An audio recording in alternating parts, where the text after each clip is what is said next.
That lady, I wonder how old they were. They finna smack the crackhead, man. That crazy. Hey, I always say that, bro. I want to thank my mama and daddy, you know what I'm saying, for not, like, smoking crack. You feel me? Now, if your mom and daddy smoke crack, sorry. I ain't trying to pick at you. I ain't saying your childhood was worse than mine. That ain't what I'm saying, gang. Like, but I just want to thank my mom and daddy, bro, for not smoking crack, because it was the 80s. Everybody was doing it. That's just what I heard. But my mama and daddy, they decided, no, I don't want to smoke crack. I'm not making my children crack babies. No, we ain't smoking no crack. We may drink a little liquor. We may smoke some Newports. But we ain't smoking no crack. You feel me? And I just want to say, I appreciate that. If I don't appreciate nothing else, bro, I appreciate a lot what they did for me. They made me the man I am today. But I for sure appreciate them for not smoking crack in the 80s. YouTube fam, bam, what poppin', man? Welcome back to the channel. Welcome back to another video. I go by Don. If it's your first time rocking out with the kid, make sure you like, hype, sub it up. Ring that bell after you ring that bell here. Also, you don't miss these bangles. So we back. We back with a Hood War Stories documentary, man. And I think we back in Cali. You know what I'm saying? We in Cali for a minute. I think I'm going to shoot in Chicago this week, though. Yeah, I'm going to shoot in Chicago either this week or next week, man. Because we got to talk about some things that be going on in the rack. You know what I'm saying? Shout out to the rack. You feel me? But, hey, though. Yo, we back with another Hood War Story documentary, man. And we ain't going to hold y'all, folks. We just going to get right into it. Episode I'll be discussing the life of CORNELL Ward. CORNELL was born in the 1960s and was raised by a single mother in South Central Los Angeles. He grew up into what is now H.I. Hoover Gang turf, near 85th and Figueroa Street. CORNELL had to attend 7 different elementary schools. Dang. Coming up, CORNELL was never interested in to join the gang that had his neighborhood in a chokehold. His passion was always football. CORNELL's hopes and dreams was to play in the NFL. He was a gifted athlete who flourished at LA High and was named College Football All-American in just his freshman year at Compton Community College.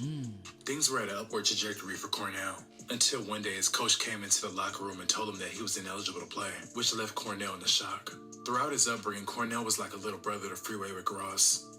They both came from the same neighborhood, same community. One day, CORNELL was at a street corner when Rick pulls up in a car and questions why he's not at football practice. CORNELL told him what happened, and Rick told CORNELL to roll with him if he wanted to make some real cash.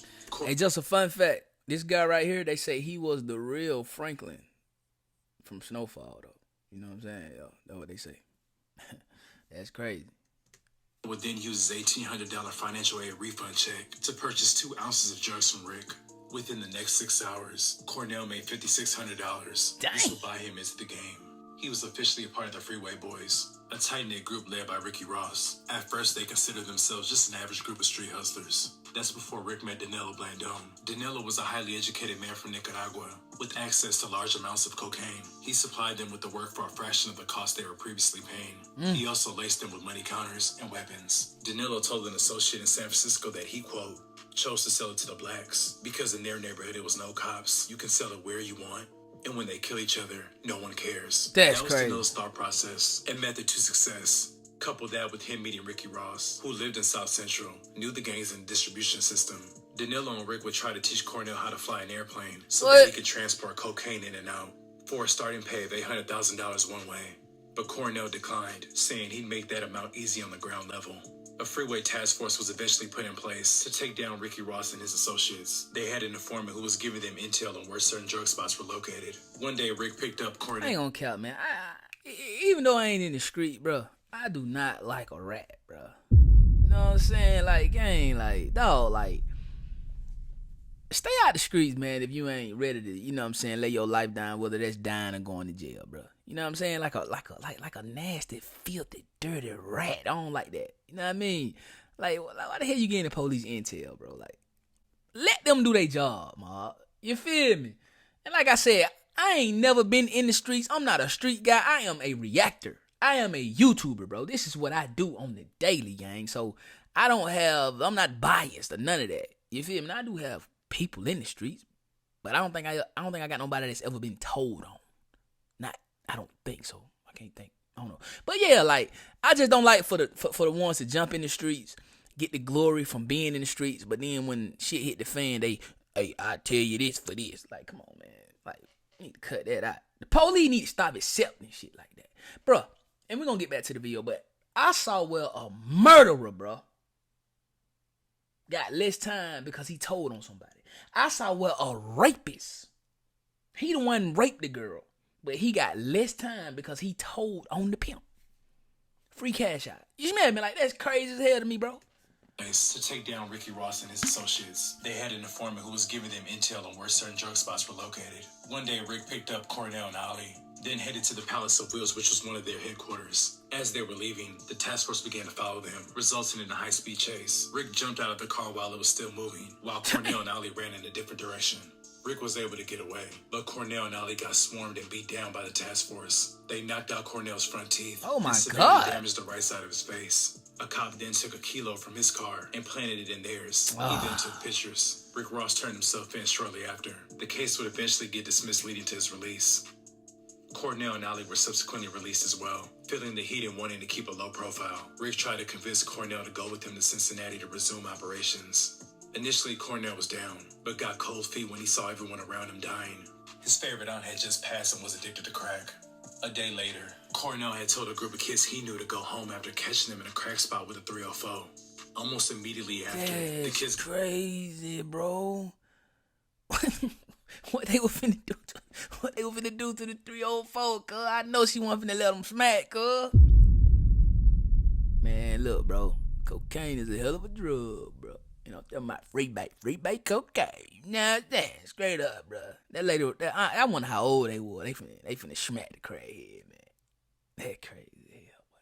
Hey, I always say this, bro. I want to thank my mom and daddy, you know what I'm saying, for not, like, smoking crack. You feel me? Now, if your mom and daddy smoke crack, sorry. I ain't trying to pick at you. I ain't saying your childhood was worse than mine. That ain't what I'm saying, gang. Like, but I just want to thank my mom and daddy, bro, for not smoking crack, because it was the 80s. Everybody was doing it. That's just what I heard. But my mom and daddy, they decided, no, I don't want to smoke crack. I'm not making my children crack babies. No, we ain't smoking no crack. We may drink a little liquor. We may smoke some Newports. But we ain't smoking no crack. You feel me? And I just want to say, I appreciate that. If I don't appreciate nothing else, bro, I appreciate a lot what they did for me. They made me the man I am today. But I for sure appreciate them for not smoking crack in the 80s. Straight up. Thank you. Into a stolen car and crashed. The car flipped upside down, and none of them survived. Immediately after, the kids got into a stolen car and crashed. The car flipped upside down, and none of them survived. Distraught over what he just witnessed, Cornell put a gun up to his head and contemplated about ending it all. Cornell would lose 2 more members of his family to crack addictions, and his newborn daughter was born a crack baby. Oh my God. Overwhelmed with guilt for his contributions to the demise of his community. From that point forward, Cornell vowed he would never sell drugs again. Since 1994, he has dedicated his life trying to right the wrongs of his youth. Over the last 25 years, Cornell has reintegrated himself in the community in an array of efforts that has made him an outstanding citizen and humble leader in the greater Los Angeles area. Shout out to him, like bro. In the show Snowfall, Leon's change of heart and growth symbolized Cornell's change. And like Leon was Franklin's right hand, Cornell was Ricky's right-hand lieutenant. He wears multiple hats as a husband, father, coach, mentor, community leader, and activist. Oh, so he won Franklin. He was old boy. What his name was? This area. Like in the show Snowfall, Leon's change of heart. He was Leon. So he was Leon. Hey, but it seemed like Leon would play Ricky Ross and Franklin and Cornelius would play Franklin. I guess they switched it up. So he won. Somebody said he was more like Frank. No, he was Leon and Ricky Rose was Franklin. Rose symbolized Cornell's change. And like Leon was Franklin's right hand, Cornell was Ricky's right-hand lieutenant. Yeah. He wears multiple hats as a husband, father, coach, mentor, community leader, and activist. And that means that we just want our young fellas to not go towards using guns and using drugs and doing things that will cause them to land themselves in trouble. And we just want to give them more resources so they can have a way out. That was up, bro. I'd like to thank you guys for watching. Please like, comment. So he was Leon from Snowfall, not Franklin from Snowfall. So Ricky Ross was Franklin from Snowfall, though. Really, like that was their whole life, right? That's what's up, man. Hey, shout out to this dude, man, for changing his life, bro. Because like we normally don't do these kind of reactions in the person live, bro. You feel me? So shout out to him, and to know that Snowfall was really like a true story for real, it kind of made me want to go watch it again. I'm probably gonna watch it today. You did. But hey though, man, y'all make sure y'all drop y'all opinion on this in the comment section down below. If you was around during that time, or you may know this, man, you know what I'm saying? Let me know in the comment section down below. Mob life or no life, Mob will know it, man. I be coming over to him. We getting straight out the mud, man. Until the next one, y'all be easy. Y'all stay safe, man. Keep attracting everything you want out of life, man. Keep that vibration very high. You know what I'm saying? You gonna get there. We gonna get there. Come in the trenches with y'all. You feel me? I go by done. I love y'all, man. 3K by the day. See y'all on the next one. Let's get it. Gang.